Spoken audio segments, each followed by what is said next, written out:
ஆண்டவராகிய இயேசு கிறிஸ்துவின் இனிய நாமத்தில் உங்கள் அனைவருக்கும் அன்பின் வாழ்த்துக்கள்.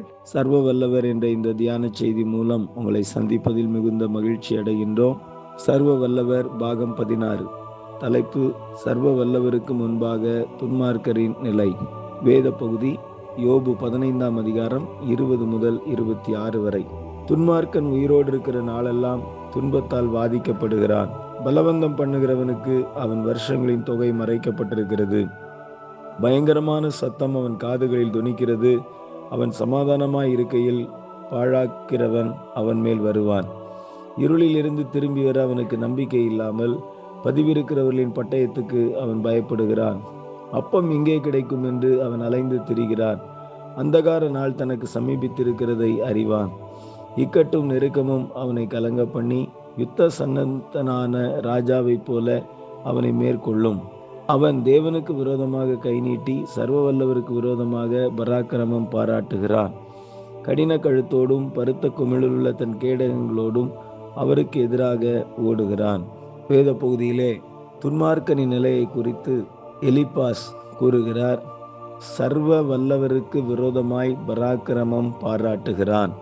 ஏன் துன்மார்க்கன் அப்படி செய்கிறான்? அவன் தேவனை அறியவில்லை. துன்மார்க்கன் என்று யாரை நாம் சொல்லுகிறோம்? வேதம் யாரை சொல்லுகிறது என்றால், தன்னை உண்டாக்கின தேவனை அறியாமல் அவருக்கு பயப்படாமல் தன் மனம் போல வாழ்பவன் தான் துன்மார்க்கன் என்று வேதம் நமக்கு சொல்லுகிறது.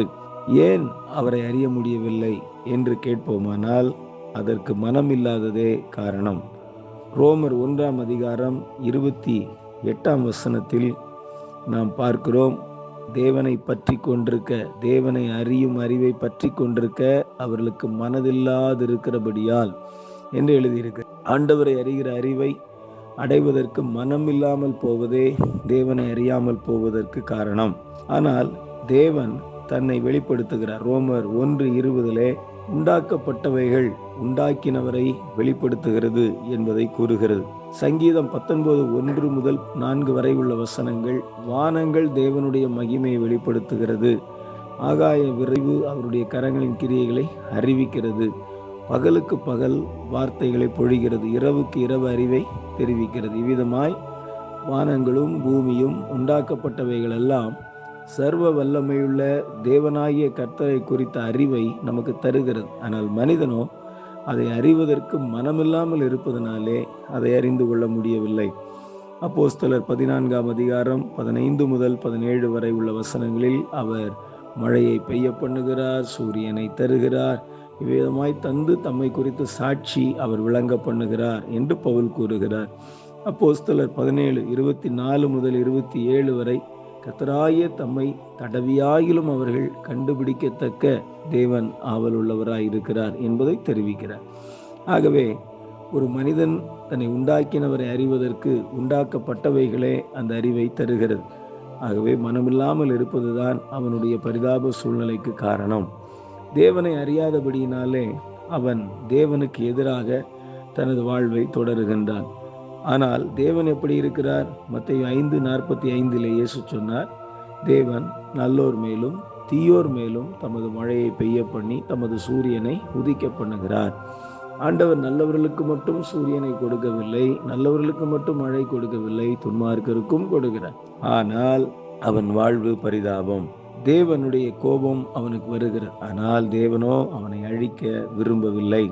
எசேக்கியேல் 18ஆம் அதிகாரம் 27ஆம் வசனத்திலே, துன்மார்க்கன் மனம் திரும்பினால் அவன் பிழைக்க முடியும் என்று வேதம் நமக்கு சொல்லித் தருகிறது. எசேக்கியேல் 18ஆம் அதிகாரம் 32ஆம் வசனத்திலே ஆண்டவர் சொல்லுகிறார், சாகிறவனுடைய சாவை நான் விரும்பவில்லை, துன்மார்க்கனை அழிக்க விரும்பவில்லை, மாறாக அவன் மனம் திரும்புவதையே விரும்புகிறேன் என்று கூறுகிறார். இதை கேட்கின்றவர்களில் யாராயிலும் தேவனை அறியாமல் தேவனுக்கு பயப்படாமல் மனம் போல வாழ்ந்தால் இன்றே நீங்கள் மனம் திரும்புங்கள்.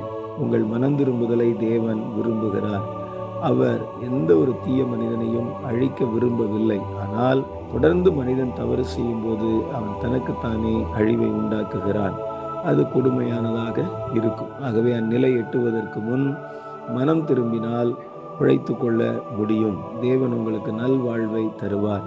ஆகவே தேவனுடைய விருப்பம் துன்மார்க்கனை அழிப்பதல்ல, துன்மார்க்கனை திருத்துவதே, அவனை வாழ வைப்பதே தேவனுடைய விருப்பமாய் இருக்கிறது. ஆகவே நீங்கள் தேவனுக்கு பிரியமில்லாத வழியில் தொடர்ந்து நடந்து கொண்டிருப்பீர்களானால், சர்வ வல்லவருக்கு விரோதமான போக்கிலே போய் கொண்டிருப்பீர்களானால் சீக்கிரமாய் மனம் திரும்பி விடுங்கள். இதை கேட்டவுடனே உங்கள் உள்ளம் அவருக்கு நேராய் மனம் திரும்புவதாக. அது மட்டுமல்ல, நாம் தேவனுடைய பிள்ளைகள் துன்மார்க்கனுடைய தவறை காணும்போது அவர்களுக்காக நாம் பரிந்து பேசி ஜெபிக்க வேண்டும்.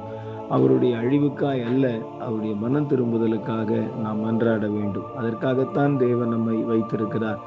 சோதோமின் அழிவை குறித்து கேள்விப்பட்ட போது அன்று ஆபிரகாம் தேவனுக்கு முன்பாக நின்று மன்றாடினான் அல்லவா? அவனுடைய ஜெபத்தை கேட்டு ஆண்டவர் லோத்து குடும்பத்தை அந்த பயங்கர அழிவில் இருந்து காப்பாற்றினார். இதுபோல வேதத்திலே தவறு செய்தவர்களுக்காக பலர் மன்றாடி இருக்கிறார்கள். ஆரோனை கர்த்தர் அழிக்க வேண்டும் என்று இருந்தபோது மோசே மன்றாடினார். அது நிமித்தம் ஆரோன் தப்புவிக்கப்பட்டார். இவ்விதமாய் தேசத்தை அழிக்காதபடி திறப்பிலே நிற்க, சுவரை அடைக்க தேவன் மனிதர்களை தேடுகின்றார். ஆகவே நாம் இந்த தேசத்தில் துன்மார்க்கமாய் வாழ்கின்ற மக்களுக்காக, அவருடைய மனம் திரும்புதலுக்காக தேவனை நோக்கி மன்றாடுவோம். தேவன் நமது ஜெபத்தை கேட்டு அநேகம் ஆண்டவரை அறியாத மக்களை ஆண்டவர் தமது அன்பில் எடுத்துக்கொண்டு அவர்களுக்கு நல்வாழ்வை தந்து ஆசீர்வதிப்பாராக. நமது ஜெபங்களும் நமது கிறிஸ்துவுக்குள்ளான அன்பும் அவருடைய மனம் திரும்புதலுக்கு காரணமாய் அமைவதாக என்று கூறி வாழ்த்துகிறேன். ஜெபம் செய்வோம். எங்கள் பரலோக பிதாவே, நல்ல ஆண்டவரே, தேவனுக்கு முன்பாக, சர்வ வல்லவருக்கு முன்பாக துன்மார்க்கன் அவருக்கு ஆண்டவர் உமக்கு விரோதமாக நடக்கிறான், உமக்கு விரோதமாக பராக்கிரமம் பாராட்டுகிறான். ஆண்டவரே, இப்படியெல்லாம் நடந்தும் அவனை அழித்து விடாமல் கிருபையில் ஐஸ்வர்யமுள்ள தேவன், இரக்கத்தில் ஐஸ்வர்யமுள்ள தேவன் அவனை காப்பாற்ற நீர் விரும்புகிறதற்காய் ஸ்தோத்திரம். அவன் மனம் திரும்புதலை நீர் விரும்புகிறதற்காய் ஸ்தோத்திரம். ஆண்டவரே, அப்படியே கர்த்தாவே, இந்த வார்த்தைகளை கேட்கிறவர்கள் யாராயிலும் சர்வ வல்லவருக்கு பயப்படாமல் மனம் போன வழியில் நடப்பார்களானால் இதை கேட்கிற பொழுதே அவர்கள் மனம் திரும்ப உதவி செய்யும். நாள்தோறும் பாவியின் மேல் சினம் கொள்ளுகிற தேவன், அவன் மனம் திரும்பாவிட்டால் அவர் தமது பட்டயத்தை கருக்காக்குவார் என்று எழுதியிருக்கிறதே. ஆகவே அந்த தீமை வருவதற்கு முன், அந்த ஆபத்துக்குள் அகப்படுவதற்கு முன் மனம் திரும்பி பிழைத்துக் கொள்ள கிருபை செய்யும்.